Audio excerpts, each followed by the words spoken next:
دوسرا سوال، کھانا سامنے رکھ کر نیاز کیوں کرتے ہیں؟ ارے بھائی کوئی لڑائی کی بات نہیں ہے، تمہیں اگر کھانا سامنے نہیں رکھنا پسند تو یار سائڈ پہ رکھ لو، سائڈ پہ بھی تکلیف دے رہا ہے پیچھے رکھ لو یار، یہ کوئی لڑنے کی بات ہے، لڑنے کی بات۔ آؤ حدیث سنا دو، میرے پیارے نبی پاک صلی اللہ علیہ وسلم کے پاس تھوڑا سا کھانا لایا گیا، کتنا؟ دو آدمیوں کا، تین آدمیوں کا کھانا، فرمایا مل کے کھایا کرو، ایک کا دو کھا لیتے ہیں، دو کا چار کھا لیتے ہیں، مل کے کھانے میں برکت ہوتی ہے، مگر ہم تو ہوتا نہیں اکیلے سماج۔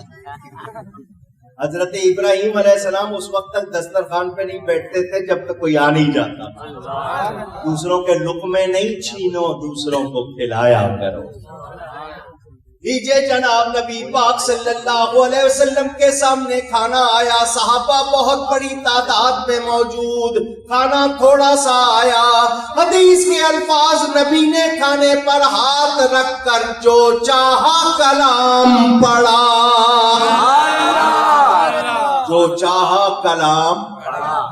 میں غلط بیانی کروں، جس چوک میں چاہو کھڑا کر کے مجھے سزا دے، اچھی بات نہیں کرتا، حدیث موجود، میرے والد صاحب کی کتاب ثواب العبادات پڑھ لینا، سارے حوالے اس میں میں نے نقل کر دیے، ذمہ داری سے بات کر رہا ہوں۔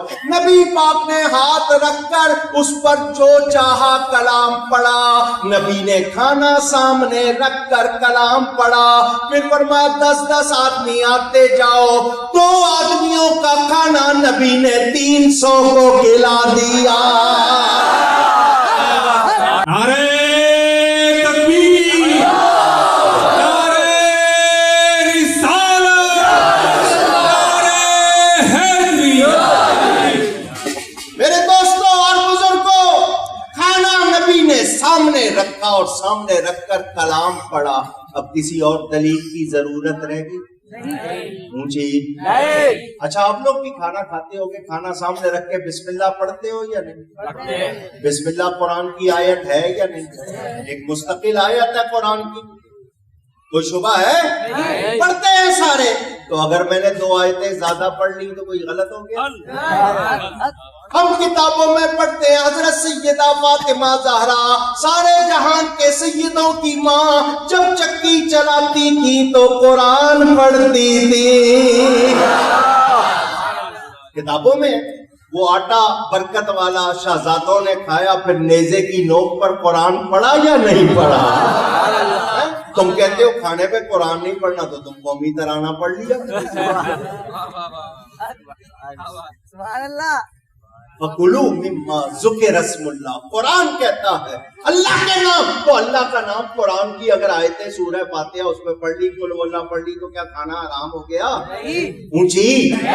تو جو یہ کہتے ہیں کھانا سامنے رکھ کر کیوں پڑھتے ہو، سامنے رکھ کر کیوں نیاز دیتے ہو، یہ لازم نہیں ہے، اصل چیز نیت ہے۔ اب کھانا سامنے نہ بھی رکھے، آپ کی نیت کہ میں نے جو بھی کھانا ہے اس کا ثواب کیا، تو وہ تب بھی ہوتا ہے، لیکن سامنے رکھ کر پڑھنے کا ثبوت مل گیا، اب اس کو کوئی غلط کہہ سکتا اونچی؟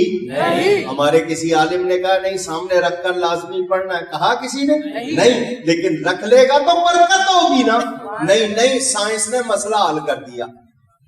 غیر مسلم ڈاکٹروں نے کہا ہم تجربہ کریں گے، انہوں نے 2 گلاس پانی کے رکھے، ایک پانی پر اس نے کسی سے کہا کلام پڑھو، دوسرے کو نہیں، بغیر پڑھے رکھا گیا، انہوں نے دیکھ لیا جس پہ کلام پڑھا گیا تھا اس میں کوئی جراثیم نہیں تھے، آزما کے دیکھ لیا، ان کی کھوپڑی میں آیا، کیونکہ اوپر والا کھانا خالی ہے، اپر چیمبر از ایمٹی،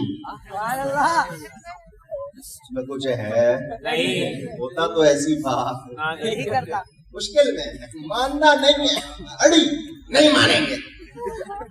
وہ ایک بچہ تھا نا، ماں کے پاس آ گیا، اماں کبا سفید ہوتا ہے؟ ماں نے کہا بیٹا نہیں۔ اماں میں نے شرط لگا لی ہے۔ ماں نے کہا تو ہار جائے گا۔ میں کہا کیوں ہاروں گا؟ اس نے کہا جب کبا سفید نہیں ہوتا تو ہار جائے گا۔ اس نے کہا میں نہیں ہاروں گا۔ ماں نے کہا جب پپا سفید نہیں ہوتا تو ہار جائے گا. اس نے کہا اماں نہیں ہاروں گا. اس نے کہا کیوں؟ اس نے کہا میں مانوں گا ہی نہیں. سبحان اللہ. جب میں مانوں گا نہیں تو میں انہوں نے ماننا سبحان اللہ. ہے. اور عجیب بات ہے، شبرات کا حلوہ ہو، گیارہویں کا زردہ ہو، کچھ ہو، ہے حرام حرام بھی کہتے ہیں اور کھا بھی جاتے ہیں. ان کو دگنا گنا، ایک حرام کہنے کا، دوسرا حرام کہہ کے کھانے کا. کیونکہ ان کے نصیب میں کوا ہے، ہمارے نصیب میں کوا کھاتے ہیں وہ کائیں کائیں کرتے ہیں، ہم حلوہ کھاتے ہیں نبی کی نعت پڑھتے ہیں.